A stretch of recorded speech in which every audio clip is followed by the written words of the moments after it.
Bapak Mama yang diberkati Tuhan, Salam. Mari kita pegang tangan, kita katakan Tuhan memberkatimu. Semua sehat kok? Sehat. Kalau datang gereja begini kita jawab sehat Mama. Nanti sampai rumah baru kita sakit ulang. Bapak Mama yang diberkati Tuhan, beralih dari satu tempat yang mengenakkan, buat kita tenteram, buat kita senang, buat kita betah, kita dipindahkan ke tempat yang tidak menenangkan, yang menggelisahkan, yang mencemaskan. Itu tidak mudah, saudara. Sebuah peralihan pada kondisi dari yang tidak begitu, yang baik menuju ke yang tidak baik, itu kita butuh kekuatan untuk menerimanya. Ada dua kemungkinan. Kemungkinan pertama itu, kalau kita bisa memilih, kita bilang Tuhan, tukar dulu ini tempat. Kalau kita bisa pilih. Tapi kalau kita tidak bisa memilih, maka kita akan menjalani hidup dalam keadaan itu, tapi kita tidak akan pernah lagi berbicara tentang sebuah harapan. Mari kita periksa teks yang dituliskan oleh Markus ini. Yang pertama, teks ini ingin mengatakan dua pernyataan penting yang menjadi gagasan utama kenapa Kristus itu dibaptiskan oleh seorang Yohanes Pembaptis.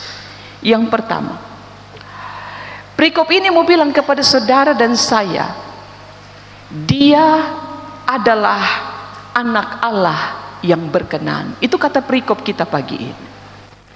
Sebuah perikop yang mengatakan kepada kita bahwa pernyataan ini muncul dengan begitu terbuka dari Allah. Kita bisa bertanya, kenapa justru Yohanes yang harus membaptiskan Yesus? Atau kita juga bisa bertanya, mengapa Yesus perlu untuk dibaptiskan? Bukankah dia adalah seorang anak yang kudus? Kira-kira demikian. Kita bisa mengajukan pertanyaan-pertanyaan ini. Kalau kita periksa Bapak Mama, teks baptisan bagi orang Yahudi itu bukan sesuatu yang baru. Baptisan itu menjadi syarat bagi mereka yang berasal dari kalangan non-Yahudi ketika mereka memilih untuk menjadi orang Yahudi dan masuk dalam sebuah persekutuan yang disebut sebagai kelompok orang-orang Yahudi. Salah satu syaratnya adalah dibaptiskan. Karena itu kalau kita perhatikan baptisan yang dilakukan oleh Yohanes ini adalah baptisan yang mau menekankan tentang pertobatan. Bukan seperti makna baptisan yang dipahami oleh orang-orang Yahudi pada waktu itu. Semua yang dibaptis itu syaratnya harus bertobat. Itu syarat pertama, saudara. Baptisan tidak akan pernah bisa dilayankan oleh Yohanes Pembaptis pada waktu itu kalau tidak ada sebuah pernyataan yang keluar dari mulut mereka bahwa mereka ingin hidup baru dalam sebuah pertobatan yang tertuju kepada Allah.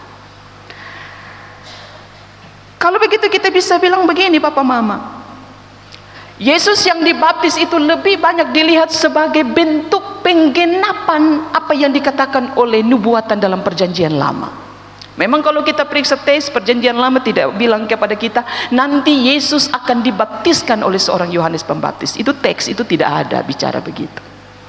Tapi kalau Bapak Mama dan saya perhatikan Yesaya 43 itu ayat 3 sampai 5 sebagaimana dikutip oleh Markus pasal 1 di ayat-ayat pertama. Itu mengutip kembali bahwa ada suara yang berseru-seru di padang gurun, persiapkan jalan itu untuk Tuhan. Karena itu kalau baptisan Yohanes itu tanda pertobatan, bukan karena ada sesuatu yang salah yang sudah dilakukan oleh Yesus, bukan. Lalu bagaimana kita bisa memahami arti baptisan ini? Baptisan ini, kata para penafsir perjanjian baru, lebih banyak mereka tekankan begini: Yesus dibaptis itu sebagai tanda solidaritas Yesus, solidaritas Allah kepada manusia yang turun, yang mau menjadi seperti manusia dalam segala hal kecuali dosa. Karena itu Yesus harus dibaptiskan. Itu wujud solidaritas Allah yang menyapa manusia dalam keberdosaan manusia. Kita juga bisa bertanya Bapak Mama, apakah ada perbedaan baptisan Yohanes waktu itu dengan baptisan setelah Tuhan Yesus naik ke sorga? Dan dia memerintahkan kepada para murid, baptiskanlah mereka di dalam nama Bapa, Putra dan Roh Kudus, sebagaimana Matius pasal 28 bilang kepada kita. Ada perbedaan, tapi juga ada persamaan. Bapak Mama, persamaannya ini, baptisan Yohanes dulu dengan baptisan Kristen yang sudah Bapak Mama dan saya terima, bahkan kita layankan untuk anak-anak kita, itu persamaannya sama-sama perintahnya Allah gitu. Jadi membaptiskan anak itu perintah dari siapa? Perintah dari Allah. Allah menyuruh kita membawa anak-anak kita untuk dibaptiskan. Tapi anak-anak kita yang dibawa itu adalah anak-anak yang juga membutuhkan kesiapan diri dari para orang tua, kesiapan diri dari para saksi, kesiapan diri dari semua keluarga, sehingga membawa anak-anak untuk dibaptiskan itu bukan sebuah tindakan formalitas. Kira-kira demikian. Bedanya Bapak Mama, baptisan Yohanes itu akan membawa orang-orang yang pada waktu itu menerima baptisan untuk melihat ke depan. Jadi baptisan Yohanes ketika dilayankan, bertobatlah engkau sebab kerajaan Allah sudah dekat, itu menunjuk kepada Yesus. Karena Yesus itu akan disalibkan. Yesus itu adalah juru selamat. Pertobatan itu sebagai sebuah persiapan untuk melihat Kristus yang akan disalibkan. Tapi kalau baptisan Kristen sekarang, bahkan baptisan yang pernah dilayankan Filipus itu setelah Tuhan Yesus naik ke surga, sama dengan kita sekarang, adalah sebuah baptisan yang mau mengarahkan kita untuk melihat ke belakang, bahwa Kristus itu sudah disalibkan, Kristus itu sudah mati, tetapi dia dibangkitkan untuk menyediakan kehidupan yang kekal bagi kita. Baptisan Yohanes menolong orang untuk melihat ke depan, melihat kepada Kristus yang akan disalibkan. Tapi baptisan Kristen itu menolong kita tidak hanya melihat ke depan, tapi melihat ke belakang, bahwa ada Kristus yang pernah tersalibkan karena dirimu. Bapak Mama, saudara-saudara, baptisan Kristen itu menuntut iman. Karena itu tidak akan ada sebuah peristiwa sakramen baptisan kudus tanpa ungkapan iman. Kalau pertobatan Yohanes itu dia tuntut pertobatan dulu. Engkau bertobat, engkau dibaptis. Tapi baptisan Kristen sekarang memang bukan tidak menuntut pertobatan, tetapi pertobatan itu kemudian berjalan, yang paling dituntut adalah iman. Engkau percaya kepada Allah, saya percaya, maka engkau akan dibaptis. Dan pertobatan itu kemudian akan menjadi sebuah keputusan yang akan seseorang ambil ketika dia sudah dengan iman mengakui bahwa Tuhan itu adalah juru selamat. Bapak Mama, saudara-saudara, baptisan Yohanes itu dulu hanya diperuntukkan kepada kalangan orang Yahudi. Tapi baptisan Kristen ini tidak hanya diperuntukkan kepada orang Yahudi, tapi diperuntukkan kepada semua bangsa. Matius pasal 28 bilang kepada kita, baptislah dalam nama Bapa, Putra dan Roh Kudus, untuk semua orang, untuk semua bangsa. Kalau begitu Bapak Mama, kita mau bilang begini, baptisan yang dilayankan oleh Yohanes dan kita terima sebagai baptisan Kristen adalah baptisan yang sama-sama menggunakan air, yang sama-sama berdiri pada nama ketritunggalan Bapa, Putra dan Roh Kudus, dan sama-sama baptisan yang juga akan menolong kita untuk memperbarui hidup kita. Saya ajak kita perhatikan Yesus yang dibaptiskan.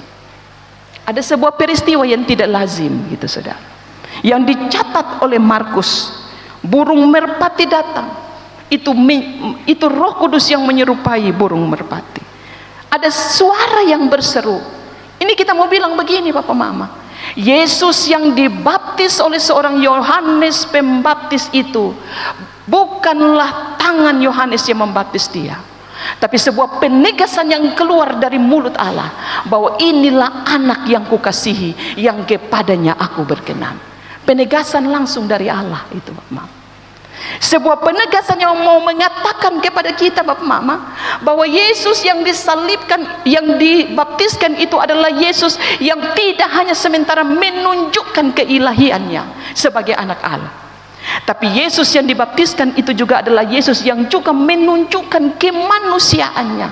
Dia manusia biasa, dia bisa menangis seperti saudara dan saya, dia bisa juga merasa lapar, dia juga bisa marah. Itu kemanusiaan Yesus. Kan itu kenapa Bapak Mama orang banyak bilang begini, kenapa kita menyembah Allah yang bisa mati?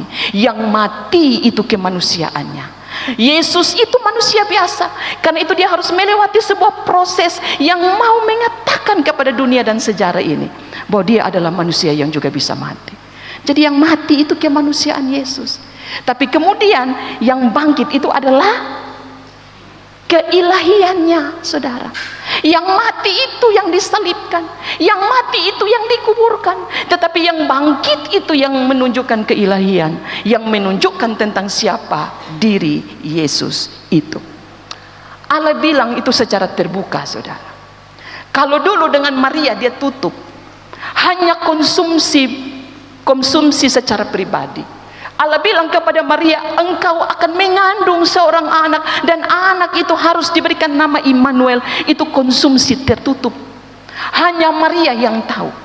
Tapi ketika Yesus dibaptiskan, pernyataan tentang siapa itu Allah, siapa itu Immanuel itu dibuka secara umum oleh Allah. Inilah anak yang kukasihi, kepadanya lah aku berkenan. Apa tujuannya Bapak Mama? Berkenan itu tanda, bukan yang tadinya tidak berkenan kemudian menjadi berkenan, tidak. Berkenan itu adalah di mana tidak ada lagi cara lain untuk menyelamatkan manusia. Tidak ada lagi cara lain. Cara satu-satunya itu kasih turun ini anak yang satu saja gitu. Tidak ada cara lain yang bisa menyelamatkan manusia, hanya Yesus saja. Karena itu Allah buka dirinya, dia bilang begini, aku berkenan, bukan karena sejak awal itu Yesus tidak pernah berkenan. Ada seorang teolog, dia bilang begini Bapak Mama, sebenarnya berita kelahiran itu berita sukacita bagi manusia, tapi sebuah berita yang penuh dengan kepedihan yang sebenarnya berasal dari Allah. Sukacitanya di mana? Manusia yang berdosa itu diselamatkan karena Immanuel, itu berita sukacita. Tapi untuk Allah itu berita yang memilukan, saudara. Karena apa? Karena dia harus kasih dia punya anak yang satu-satu itu untuk datang di dalam dunia menjadi sama seperti manusia, lalu kemudian menderita, disalibkan sampai mati. Jadi berita Natal, berita sukacita untuk manusia. Tapi berita Natal tentang kelahiran Kristus itu sebenarnya sebuah berita kepedihan. Allah serahkan dia anak yang akan menderita, anak yang akan dipakukan, anak yang akan disalibkan, anak yang sebenarnya tidak pantas untuk melewatinya, tapi Allah berkenan karena dia mengasihi manusia. Yang kedua Bapak Mama, teks ini bilang kepada kita, Yesus itu menang atas pencobaan. Memang kalau kita periksa Markus, dia tidak cerita secara rinci seperti Matius dan Lukas. Markus hanya bilang begini, roh membawa Yesus ada di padang gurun. Tapi rentetan bentuk pencobaan yang diprakarsai oleh iblis itu tidak diceritakan secara lengkap oleh Markus, tapi hanya diceritakan oleh Matius dan juga Lukas. Kita bisa lihat begini, saudara, ada sebuah perpindahan. Kalau dia disalibkan, kalau dia dibaptiskan oleh Yohanes Pembaptis, itu saat dia dimuliakan, saat dimana perkenanan suara hati Allah itu datang didengar, bukan hanya Yesus saja, tapi orang-orang yang ada dan menjadi saksi dalam peristiwa itu. Jadi ada peralihan Bapak Mama. Kalau Yesus dibaptiskan itu tempat dia dimuliakan, maka Yesus dibawa menuju pada sebuah tempat yang sukar, menuju pada sebuah tempat yang tidak mudah. Teks ini bilang begini kepada kita, sesudah itu Roh memimpin Yesus ke padang gurun. Roh yang pimpin Yesus ke padang gurun itu, saudara, perhatikan ini. Bukan Yesus pun mau untuk pergi ke padang gurun. Karena itu Papa Mama, ada peralihan berpindah ke tempat yang sukar, tempat yang kering. Padang gurun itu simbol tidak adanya kehidupan. Padang gurun itu simbol di mana orang akan mendapatkan begitu banyak kesukaran. Tidak ada apa-apa di sana. Tempat itu keras, tempat itu mengancam. Ada binatang-binatang yang berbisa yang siap untuk ada di sekitar kita. Teks ini bilang kepada kita berapa lama? 40 hari, saudara. Saya ingat cerita 40 hari ini, saya ingat perjalanan Israel itu. Perjalanan Israel 40 tahun. Yesus dicobai ini 40 hari. Angka 40 hari seperti sebuah angka yang mengatakan tentang sebuah proses yang sempurna yang dilewati oleh Allah. Yesus itu tidak dibawa ke tempat yang mudah. Dan disinilah kemanusiaannya diuji. Jadi di tempat yang tidak mudah, Yesus punya kemanusiaan itu diuji. Tapi catat ini, yang menguji itu bukan datang dari Allah, tapi yang menguji itu adalah Allah. Inisiatif itu datangnya dari siapa? Dari setan, dari Allahat Molo. Inisiatif itu datang dari Allah, dari kuasa dari dunia ini, bukan datang dari Allah. Bapak Mama, saudara-saudara, di sini mau bilang kepada kita Bapak Mama bahwa ternyata hidup ini butuh kehati-hatian. Berwaspada itu penting, saudara, karena pencobaan itu bisa datang kapan saja. Pencobaan itu bisa datang kapan saja. Bahkan iblis itu juga bisa pakai orang-orang terdekat kita. Iblis itu juga bisa pakai orang-orang yang selama ini kita percayai, yang bisa jadi langkahnya tidak bisa dijaga, sehingga iblis masuk, dia free. Iblis masuk, dia kuasai, dia buang putus, dia kuasai kehidupan saudara dan saya. Karena itu saya bilang begini dalam banyak kesempatan, hal baik yang bisa saudara dan saya pelajari dari setan itu adalah dia tidak pernah kenal lelah, saudara. Hal yang harus kita pelajari dari setan itu adalah dia punya semangat untuk membawa manusia masuk dalam pencobaan itu tidak pernah berhenti sampai tujuannya menjadi sebuah kenyataan. Itu kita bisa belajar dari setan. Karena itu saya mau bilang begini Papa Mama, hati-hati. Karena iblis itu tidak pernah kenal lelah untuk mencobai saudara dan saya. Kisah pencobaan ini Bapak Mama, memang seringkali orang bilang begini, sudahlah, Yesus itu saja bisa dicobai, apalagi kita, gitu. Dengan sedikit buka dada, no? Kok Yesus saja dicobai, apalagi kita. Tapi saya mau bilang begini Bapak Mama, saudara-saudara, hati-hati dengan pernyataan ini. Apalagi kalau kita bilang begini, Yesus dicobai 40 hari, Yesus menang, apalagi kita. Saya mau bilang begini saudara, kalau saudara dan saya perhatikan kesaksian Alkitab, sebenarnya Alkitab itu tidak banyak bercerita tentang manusia. Pusat kesaksian dari perjanjian lama dan perjanjian baru itu bukan tentang manusia, tapi pusat kesaksian perjanjian lama dan perjanjian baru itu adalah tentang Allah, tentang Kristus, tentang anaknya yang tunggal. Itu pusat, bukan kita. Karena itu Bapak Mama, mengapa dalam doa Bapa kami itu tersirat sebuah pernyataan, jangan bawa kami ke dalam pencobaan dan lepaskanlah kami dari yang jahat. Bapak Mama sebut dulu 1, 2, 3.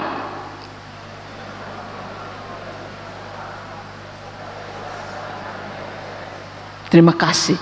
Jangan bawa kami ke dalam pencobaan, begitu. Bukan mau katakan begini, Yesus yang bawa kita ke pencobaan, tidak. Tapi doa ini, kesaksian Markus ini mau bilang kepada kita, kita tidak bisa mengatasi pencobaan itu tanpa Yesus, saudara. Kita tidak bisa mengatasi, bahkan kita tidak akan pernah berdiri menjadi seorang pemenang atas pencobaan itu kalau Yesus tidak bersama-sama dengan saudara dan saya. Kisah ini yang dicatat oleh Markus itu mengingatkan kita pencobaan Adam dan Hawa. Alkitab catat kepada kita pencobaan yang terjadi dalam diri manusia itu mau mengatakan manusia tidak pernah lolos dari pencobaan itu. Manusia bisa menjadi lolos kalau Allah ada di sana. Sama seperti Adam dan Hawa itu tidak lolos karena mereka tidak berpikir tentang Allah. Mereka punya hidup, mereka tidak taruh di dalam kekuatan Allah. Karena itu sudah ada pertimbangan dari iblis. Iblis bilang, makan sana, nanti lu jadi sama seperti Allah. Maka mereka makan. Bapak, mama, saudara-saudara, doa Bapa kami, jangan bawa kami ke dalam pencobaan. Itu mau bilang kepada kita, hanya Yesus yang bisa tolong saudara dan saya untuk mengatasi pencobaan-pencobaan yang tidak mudah, pencobaan-pencobaan yang sukar, sulit ini zaman ini, pencobaan-pencobaan yang datang terkadang tidak pernah kita prediksikan, tapi dia datang. Yesus yang bisa tolong saudara dan saya. Karena itu jangan pasang dada saudara ketika saudara sementara sedang berjumpa dengan pencobaan. Minta Tuhan, lipat tangan, bilang, Tuhan kasih kami kekuatan. Karena kalau kita pasang dada, Bapak Mama, ada dua kemungkinan. Yang pertama, saudara jatuh dalam pencobaan. Kalau bukan saudara jatuh dalam pencobaan, kemungkinan yang kedua, saudara mungkin tidak jatuh dalam pencobaan. Bisa jadi saudara babesti dan setan, babesti dengan iblis, berkawan dengan Alaut Matmolo. Itu kemungkinan terburuk saudara. Kalau Tuhan yang tidak membuat saudara untuk mampu melewati ini pencobaan-pencobaan. Bapak, mama, saudara-saudara, iblis itu yang kedua, dia suka putar balik sesuatu yang benar menjadi tidak benar. Iblis itu selalu menawarkan kemudahan. Itu ciri iblis, Bapak Mama.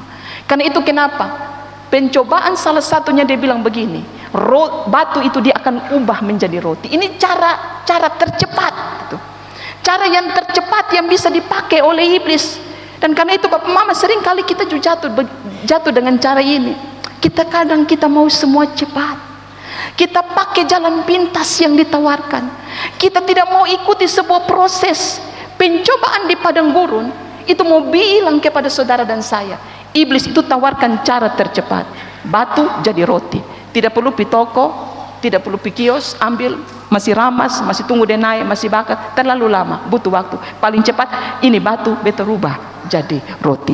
Iblis selalu pakai cara itu.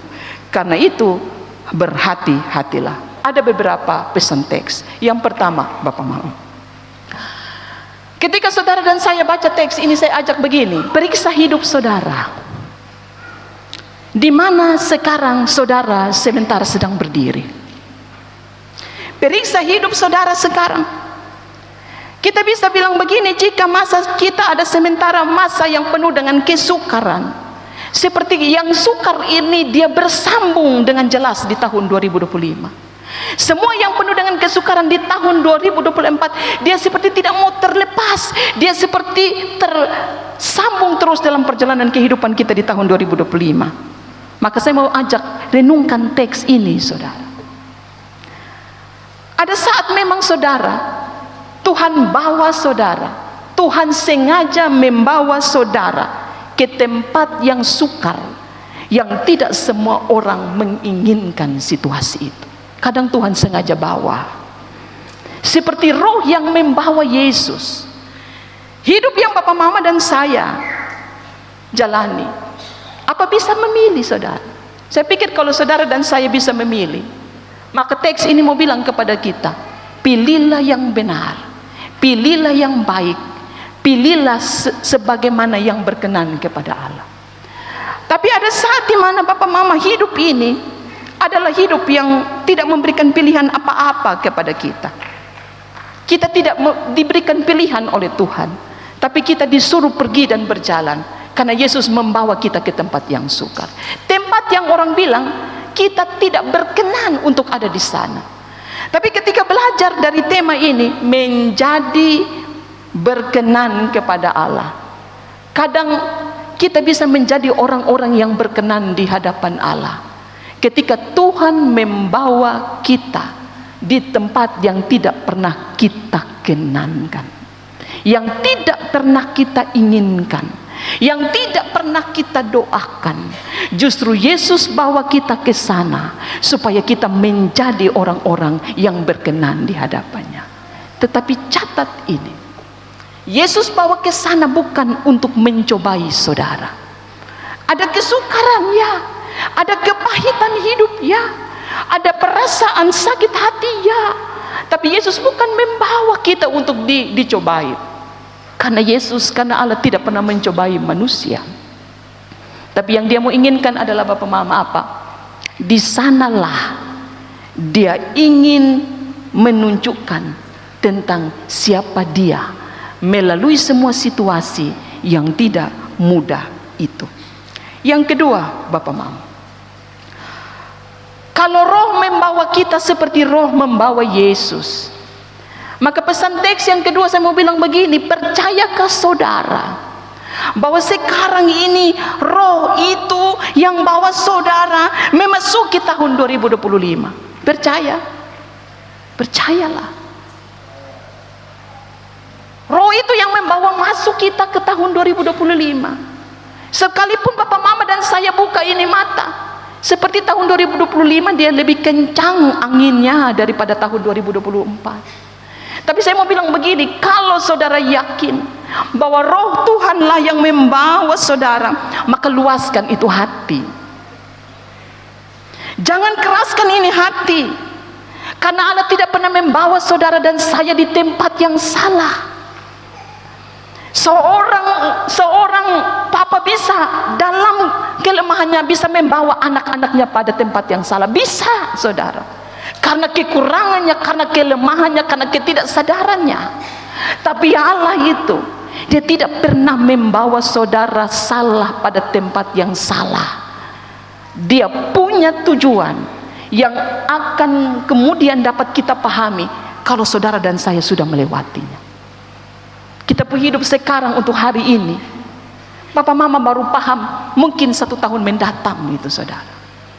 Apa yang kita jumpai hari ini, mungkin kesulitan kita, mungkin keberhasilan kita seperti Tuhan ini kasih tunda tahan.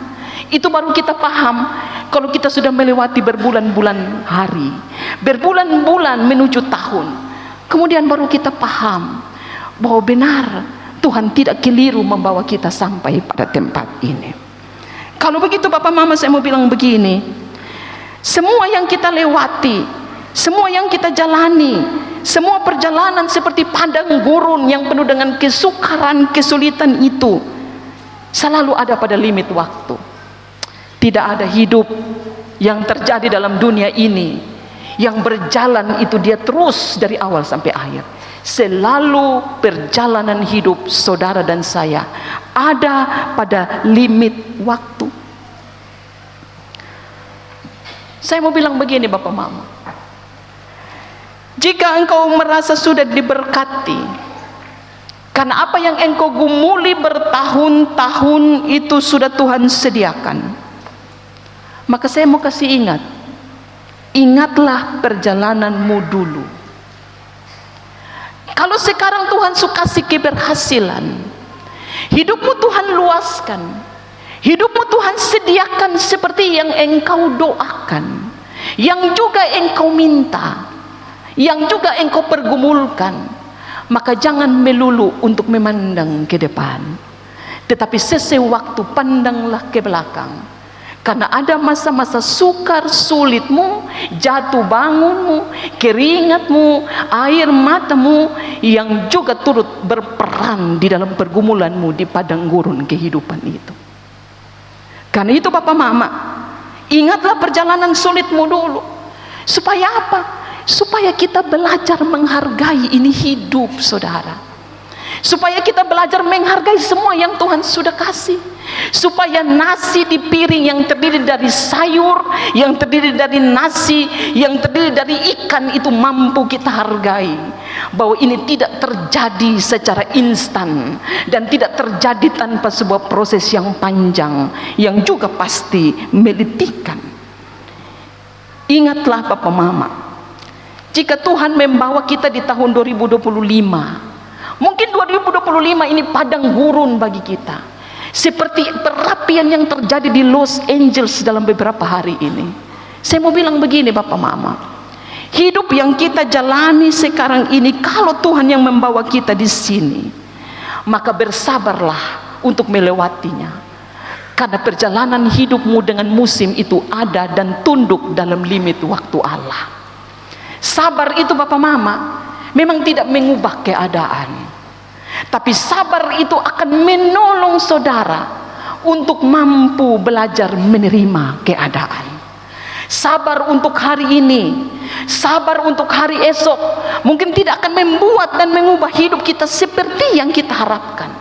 Tapi sabar itu akan menolong saudara dan saya untuk tahu, untuk yakin, untuk percaya bahwa padang gurun itu selalu ada dalam limit waktu. Tuhan itu dibawa ke padang gurun, limit waktu 40 hari. Limit waktu yang saudara akan tempuh di padang gurun, saya tidak tahu, saudara tidak tahu, hanya Tuhan yang tahu. Tapi yang harus saudara ketahui adalah sukar sulit itu tetap tunduk di bawah limit waktu yang Allah sudah tentukan bagi tiap-tiap kita. Pesan yang terakhir, supaya kita menjadi orang yang berkenan, kita butuh Tuhan saudara. Saya mau bilang kita butuh Tuhan bukan supaya kita baik-baik saja, supaya hidup kita diberkati, jangan. Kalau saudara butuh Tuhan supaya kesuksesan, supaya berkat, itu sama seperti sebenarnya Allah itu tidak saudara butuhkan. Yang saudara butuhkan adalah di balik Allah ada kesuksesan, di balik Allah ada kesembuhan, di balik Allah ada keberhasilan, di balik Allah ada ketentraman. Itu bahaya saudara. Kita butuh Tuhan supaya Tuhan yang menolong saudara untuk mampu menafsirkan setiap perjalanan hidup, supaya kita tidak gegabah menafsirkan kita perjalanan hidup, tidak terlalu cepat-cepat mengeluarkan sebuah penafsiran atas perjalanan hidup. Kalau saudara yang dituntun oleh Allah, pertama, pencobaan yang tidak mudah Tuhan akan buat saudara mampu melewatinya, karena Tuhan yang tuntun saudara dan saya.